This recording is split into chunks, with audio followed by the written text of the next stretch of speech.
जय Shri Radhe Krishna dear friends, मैं आरती तोमर आपका स्वागत करती हूँ आपके यूट्यूब चैनल आरजू पर, जहाँ आज हम एक टॉपिक लेके आए हैं नागमणि के बारे में।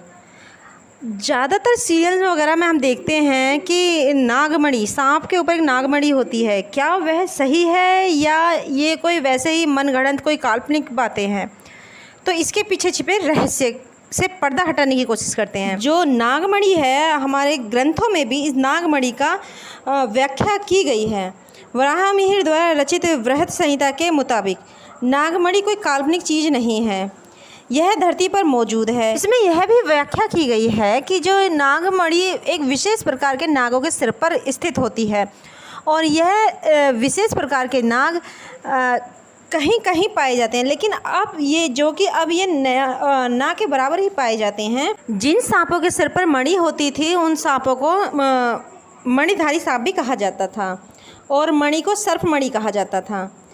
एक आम धारणा के अनुसार यह भी कहा गया है कि जो स्वाति नक्षत्र की जो बारिश की बूंदें जो होती हैं वह नागमणि बनती हैं, और जैसे जैसे सांप की उम्र बढ़ती जाती है तो वैसे वैसे मणि का आकार बढ़ता जाता है। कहा जाता है कि मणि का जो आकार होता है वह चावल के समान होता है। अब बात करें सदगुरु जी की, जो अपने हर बात के पीछे वैज्ञानिक कारण भी शो करते हैं और उन्होंने अपने जीवन का ज़्यादातर हिस्सा जंगलों में बिताया है, सांपों के और जंगली जानवरों के बीच में बिताया। तो वो ज़्यादा अच्छी तरह से उन्होंने हमें समझाया, बताया कि कई सारे ऐसे समुद्री सांप होते हैं जिनके पास एक ऐसी चीज़ है जिसे पाइनियल फोरामिन कहते हैं। उनके जो सांप जो होता है उनके माथे पर एक छोटा छेद होता है, वहाँ लाइट सेंसर होते हैं। पाइनियल आँख, जिसे पाइनियल आँख कहते हैं, ये आँख करीब 100 मिलियन साल पहले विलुप्त हो गई थी। हालांकि अभी भी कुछ वैज्ञानिकों ने इसको पाया है कि कुछ सांपों में पाइनियल आँख या पाइनियल फोरामिन होता है। फोरामिन का जो उन्होंने शाब्दिक अर्थ बताया है, उन्होंने कहा है कि फोरामिन का शाब्दिक अर्थ लैटिन भाषा में सिर में मौजूद एक छेद होता है। उन्होंने बताया है कि जो नागमणि होती है यह एक बहुमूल्य पत्थर होता है जो एक विशेष प्रकार के नाग पर पाया जाता है। दक्षिण भारत में अधिकतर वह भूरा नाग, यानी कि जो सांप का रंग भूरा बताया गया है, नाग का रंग भूरा बताया गया है कि तो वह दक्षिण भारत में अधिकतर भूरा नाग सांप जब उसकी उम्र बढ़ती है तो उसे शिकार करने में तकलीफ़ होने लगती है, तब वो अपने विष को इकट्ठा करना शुरू करता है, जो कि ये एक विशेष प्रकार का जटिल प्रोटीन है। सांप, बिच्छू, मकड़ी के विष से लोग दवाइयाँ बनाते हैं, और क्योंकि विष सबसे जटिल प्रोटीन कंपाउंड में से एक है जो कि आपको इस धरती पर मिल सकता है।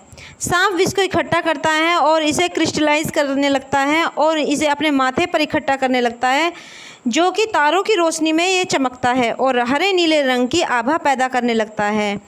हरा नीला रंग वो वाला जो आपने देखा होगा जो मोर पंख में होता है, या मोर पंख के मध्य में जो कलर होता है हरा नीला, या मोर की जो गर्दन में कलर होता है नीला और हरा, उस तरह के रंग की। इसी वजह से कीड़े इसकी तरफ आकर्षित होने लगते हैं। आमतौर पर देखा गया है कि जो सांप है वह 12 से 14 दिनों में एक बार खाता है, लेकिन जब उसकी उम्र बढ़ने लगती है तो वह इन दिनों को और बढ़ा देता है, जो कि 16 से 24 दिन हो जाते हैं। बाद में धीरे धीरे इन दिनों की, जैसे जैसे इसकी उम्र बढ़ती जाती है तो इसके खाने के दिनों की भी गिनती बढ़ती जाती है, यानी कि फिर वह बाद में 32 दिनों तक भी बिना खाए जीवित रह सकता है। जैसे जैसे उसकी उम्र बढ़ती है तो वैसे वैसे वह ज़्यादा विष इकट्ठा करता चला जाता है। तो उसके सिर पर, जहाँ पर वह विष इकट्ठा करता है, जिस छेद में वह विष इकट्ठा करता है, तो वहाँ पर एक पत्थर के आकार का एक चमकीला, यानी मणि के रूप में, उसे मणि ही कहा जाता है, तो वह चमकने लगता है। तो वह जब वह मणि चमकती है तो उससे क्या होता है, जो कीड़े मकोड़े होते हैं और जो छोटे जानवर जो होते हैं वह उसकी चमक को देखकर उसकी तरफ आकर्षित होने लगते हैं, और इस तरह से सांप को शिकार करने में आसानी होती है। जो कि यह मणि केवल अंधेरे में ही चमकती है, तो सांप को जो शिकार करना होता है तो वह एक ऐसी जगह जाकर दुबकता है जहाँ पर तारों की भी रोशनी ना पड़े, क्योंकि ऐसे अंधेरे में ही ये अच्छी तरह से चमक पाती है। दिन की रोशनी में यानी कि दिन में सांप शिकार नहीं करता है और ना ही ये उजाली रात में आसानी से शिकार कर पाता है, इसीलिए उसे ज़्यादा ऐसी जगह देखनी पड़ती है जहाँ पर बिल्कुल भी रोशनी ना हो। कुछ लोग कमर्शियल कारणों से सांप को पकड़ लेते हैं और उनके माथे को काट कर उसमें से उस पत्थर को निकालने की कोशिश करते हैं और उसे निकाल भी लेते हैं, जो कि कच्ची अवस्था में होता है और वह व्यर्थ की चीज़ होती है, वह किसी काम का नहीं होता है। लेकिन लोग फिर भी उस मणि को एक लालच की वजह से उसे निकाल लेते हैं, फिर उसका व्यापार करते हैं। लेकिन जो सही में मणि जो उपयोगी होती है वह मणि होती है कि जैसे जैसे सांप समय बढ़ता जाता है तो जो नाग होता है वह खुद ही उस मणि को गिरा देता है। अगर आप उस मणि को अपने शरीर पर धारण करते हैं तो आपको ज़िंदगी में कभी भी सांप नहीं काटेगा। तो जो अगर आप चाहते हैं कि जो नागमणि मिले तो उसके लिए क्या होता है कि आपको जहाँ पर ज़्यादातर सफ़ेद नाग देखे जा रहे हैं तो उनके आसपास जहाँ पर वो घूमते हैं उनके आसपास जाकर देखना होता है। वैसे आसानी तो नहीं है अब आसानी से मिल जाए नागमणि, पर ज़्यादातर अगर यानी कि प्योर नागमणि जो होती है वह जहाँ ऐसे सांप रहते हैं तो उनके पास ही किसी सांप गिरा देता है अपने आसपास ही, जहाँ वह रहते हैं उसके आसपास, तो वो वहीं मिलती हैं। लेकिन अगर काट के निकाली जाएगी तो वह एक पत्थर के समान ही होगी और कुछ नहीं। जो सदगुरु जी ने जो बताया है तो वह नागमणि उन्होंने कहा है कि वह नागमणि काले नीले रंग के एक अपारदर्शी पत्थर की तरह होती है जो कि अंधेरे में अच्छी तरह से दिखाई देती है। तो उन्होंने कहा था कि कि एक बार वह घूमने गए थे तो एक आदिवासी के पास थी उन आदिवासी के पास थी, तो उस मणि को उस आदिवासी ने जो दिखाया था उनको, तो वह एक अंधेरे में लेके गए थे उनको, यानी जंगल में एक ऐसी जगह जहाँ पे तारों की भी रोशनी नहीं थी, वहाँ लेके गए थे और एक पतला सफ़ेद कपड़ा उस मणि के ऊपर रखा था। जब उन्होंने वह पतला सफ़ेद कपड़ा उस मणि के ऊपर रखा तब एक मोर के पंख के जैसे बीच का जो रंग होता है नीला हरा, वह रंग की एक बहुत तेज चमक हुई और जब उन्होंने वह कपड़ा हटाकर देखा तो वह काले पत्थर के समान था, परंतु कपड़ा रखने पर उसमें फिर वही नीले हरे रंग की आभा दे रहा था। तो बेहतर होगा कि नागमणि के चक्कर में सांपों को ना मारा जाए, तो लोगों तक ये मैसेज ज़रूर पहुंचाया जाए। अब हम बात करते हैं नागमणि के से क्या क्या लाभ होते हैं।